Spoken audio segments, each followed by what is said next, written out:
Joining me is NASCAR star Kenny Wallace. We're here at Kenny Wallace Racing in Arnold, Missouri, his dirt shop, where he's getting ready to send his UNOH-sponsored modified team down to Florida for the Dirt Nationals.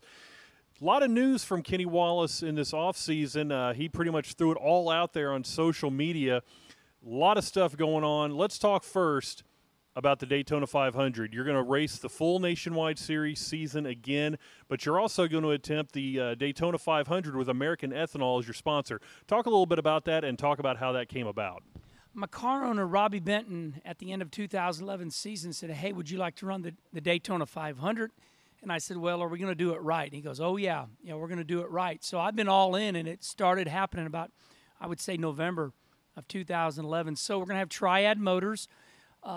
I want to thank Marty Gaunt for building the motors, but most of all, American Ethanol. I mean, without American Ethanol sponsoring my Daytona 500 effort, we wouldn't be able to do it. I want to give a shout-out to all the farmers that grow the corn, the soybean, that are supporting me all over the United States.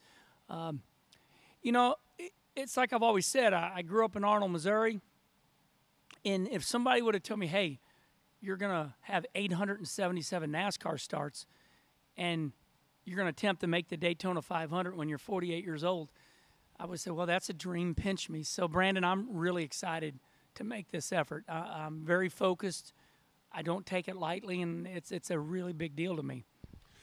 Another topic you talked about in this offseason was increased support from Toyota. Toyota, of course, supplies the cars that you race for with Robbie Benton.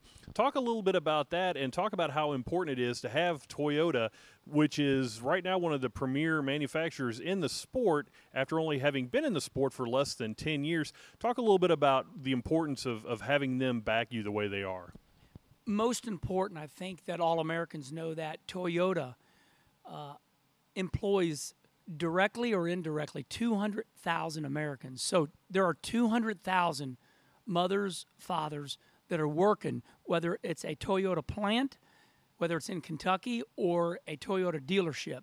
So I want to thank them for putting 200,000 Americans to work.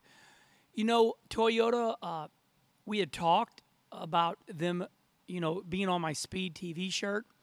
Of course, Speed approved it, so I want to thank Speed TV. So you'll see the Toyota logo on my Speed TV shirt. But then they said to me, do you have any other ideas? I said, oh, gosh, yeah, I do. How about building me a motor for my dirt modified for UMP and USMTS? And they thought about it for a while, and they said, we were looking at this about 10 years ago. So lo and behold, here we are hooked up with Triad Motors again out of Mooresville, North Carolina. So we got it in the works to where, it's not important that I say this, but it's just I'll be the first dirt racer ever. And, man, I tell you what, it's a little pressure, to unveil that car, hopefully 1st of April. So they're busy building the dirt motor right now. And so I want to give a shout-out to Toyota. Without them, we wouldn't be running our dirt cars wholeheartedly as we are. So they're going to supply our motors, and I'm going to spread the good cheer about, what Toyota does for America. Last year you referred to the 2011 season as your comeback tour, finishing the top 10 in points again, had a great season, almost had a couple of wins there. Talk about this year with Robbie Benton and how you can use last year as a foundation to get back into victory lane this year. Well, myself and Robbie Benton, we both were looking for the same thing. He was looking to establish RAB racing with Brack Maggart. Last year was his third year. And, of course, what happened to me is I made some wrong decisions and my career went south. I had a lot of people saying, hey, Herm, you need to quit racing and go do TV full-time. Well, it hurt. It hurt like a knife. So I said, I've got to change everything. I got to reinvent myself because I'm too young. And so me and Robbie got together, and we didn't know where the next dollar was going to come from, but we were excited to get some cars and get racing and rattle off 2 top 10s right in a row. We went to Phoenix run 10th, we went to Vegas run 10th, and at the end of the year, we looked back on the year and go, gosh, we probably gave up 8 more top 10s, but still, all in all, it was a very rewarding year for me. I did pay a deep penalty because I spent a lot of my own money. Me and my wife really invested out of our checkbook, but I got what I wanted, and that was to get my dignity back as a race car driver, and I think I accomplished that. As I stated earlier, we are here in the Kenny Wallace Racing Shop in Arnold, Missouri. I look around and I see a beautiful facility, trophies, great photos from your career, and two very nice looking UNOH sponsored modifieds. Talk a little bit about your dirt racing and what your plans are for 2012. You know, I look at some of these other NASCAR drivers. You know, a lot of these guys go fishing, they play golf, you know, they go ski, whatever it is. And my hobby is dirt racing. You know, I got addicted to this. This is about my 7th year running dirt. We run the car all over the United States. I would say we're kind of like outlaw modified racers. You know, we don't stay loyal to one particular division. Of course, I love UMP and I love USMTS, but we go where the races are during the weekday. And I couldn't do it without my crew chief, Billy Smith.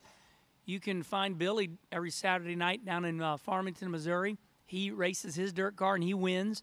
And so Billy makes it possible to where, you know, I can fulfill one of my dreams. And what this dirt racing is all about is I looked around me and I seen A.J. Foyt, Mario Andretti, Tony Stewart, Casey Kane, Kenny Schrader, all these great dirt racers that were running asphalt and dirt. And I just wanted to learn how to run dirt. And so I guess it's like a bag of potato chips right now. You know, you pick up a bag of potato chips, you can't put them down, you got to eat the whole bag. So that's me. I just can't let go of the dirt racing. I told a couple people, I said, once I win a couple races, I'll quit because I just wanted to see if I could do it.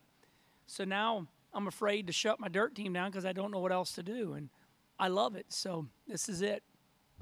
As we wrap up with Kenny Wallace, I would be remiss not to go TMZ on you, but there was some controversy out of Charlotte earlier this week when cameras were spotted on you and a certain Miss Danica Patrick. The kiss heard round the world. Talk a little bit about that and what that was like to have probably the only person who could rival Dale Earnhardt Jr. as the most popular driver in racing to plant one on your cheek. Well, I got to thank NASCAR for that. That was a lot of fun.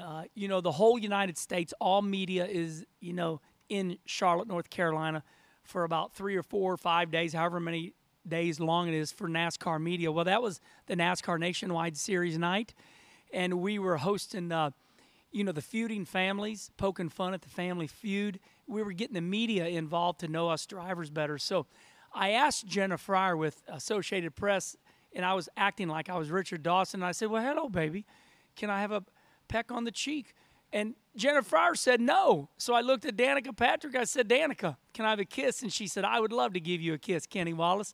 So the picture that you see all over the United States, that was all in fun. And at the end of the night, I asked all the media members on behalf of the NASCAR Nationwide Series, will you all please spend more time in our garage area because we got a great drivers lineup this year for the Nationwide Series. But, yeah, it was a great kiss. It felt good.